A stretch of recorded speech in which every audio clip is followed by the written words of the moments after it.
The classic push-up versus the iconic bench press. Both are effective horizontal pushing exercises, sharing similar movement biomechanics. Both train the major pressing muscles including the chest, shoulders, and triceps. What are the pros and cons of each, and what does the latest science tell us? Find out which one you should do for building muscle, gaining strength, and much more. Let's kick things off discussing the strengths and weaknesses of the push-up. A major advantage of the push-up is the closed kinetic chain position. The hands are fixed and the body moves. Improvements pertain to relative strength gain. If the goal is mastering one's own body control, this is a go-to resistance exercise. Calisthenics is a blessing because it's cost-effective and efficient. Intensity or difficulty can easily be adjusted by simply altering the body posture. Doing so is a simple way to make the exercise harder, especially for those without equipment.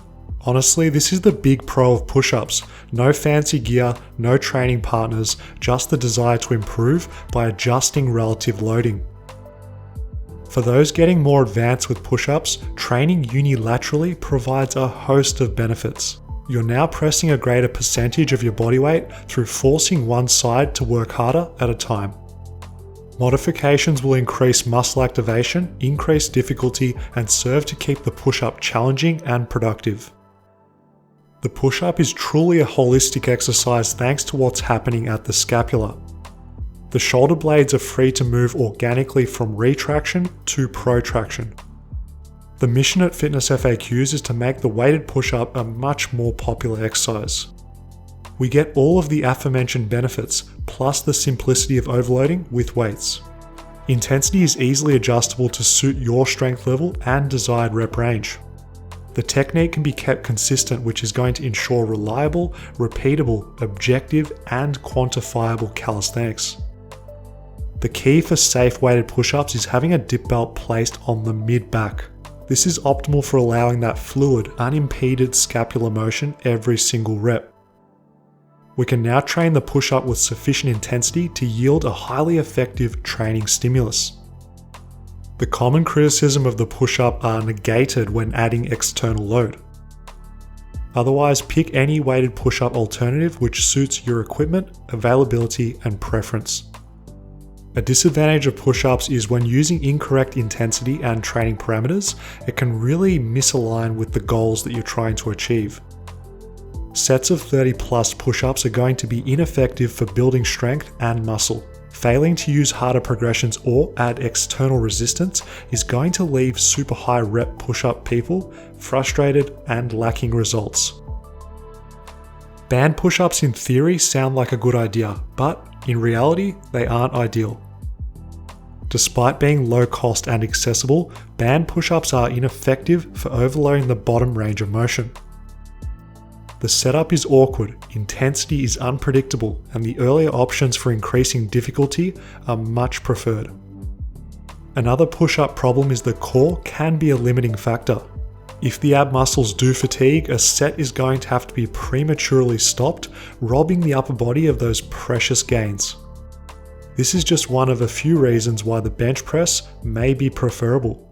It's time to discuss the strengths and weaknesses of the bench press and its variations. The bench press is an open kinetic chain exercise.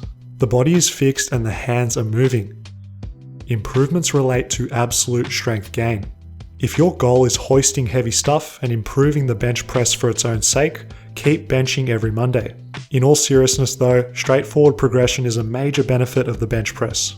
There's no need to alter body leverage or cycle through endless variations like the calisthenics push-up. It's very realistic to keep the bench press technique similar session to session and overload with heavier and heavier weights. Dumbbell bench press is a great way to safely train the upper body. The humeri are free to move into a more tucked orientation. This is much better for shoulder health.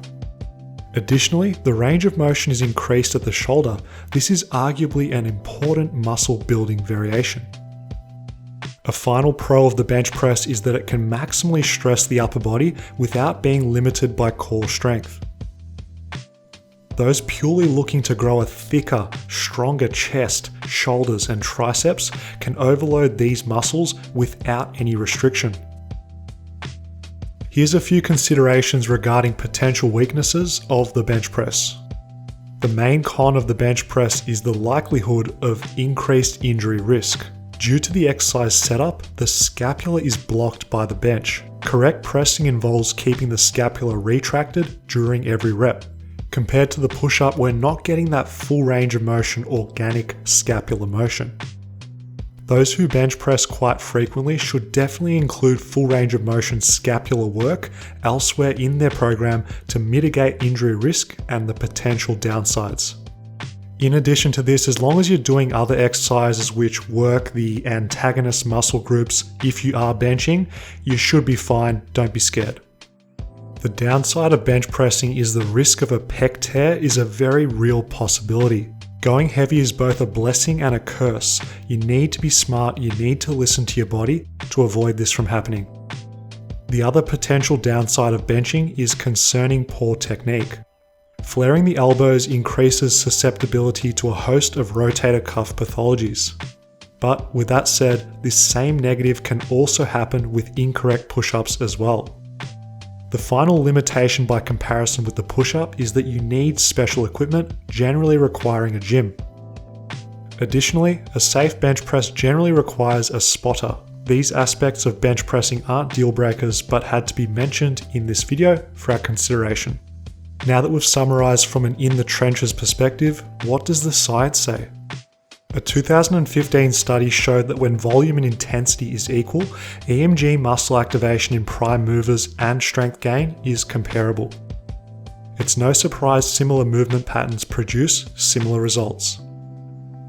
A different study lasting 8 weeks also supported the previous findings.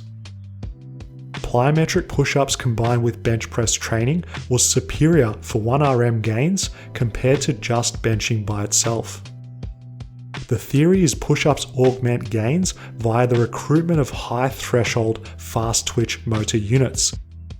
It's no surprise the plyometric push-up also enhances the stretch shortening cycle and better expresses the demonstration of 1RM strength. So, after all that information, here's the important question: which exercise is best for you? If you want to get better at benching, aka lifting some heavy iron, the bench press should be a priority. If you want to get better at calisthenics, aka throwing yourself around, the push-up should be a primary focus. Personal preference can't be discounted. If you enjoy benching, bench. If you enjoy push-ups, do push-ups. Don't worry about what the latest YouTube video or science tells you. Enjoying the process and having fulfillment is the only way you're going to train hard, progressively, and stand the test of time required to truly transform your body. Check out FitnessFAQs.com for all your calisthenics training needs, and I'll see you in the next video.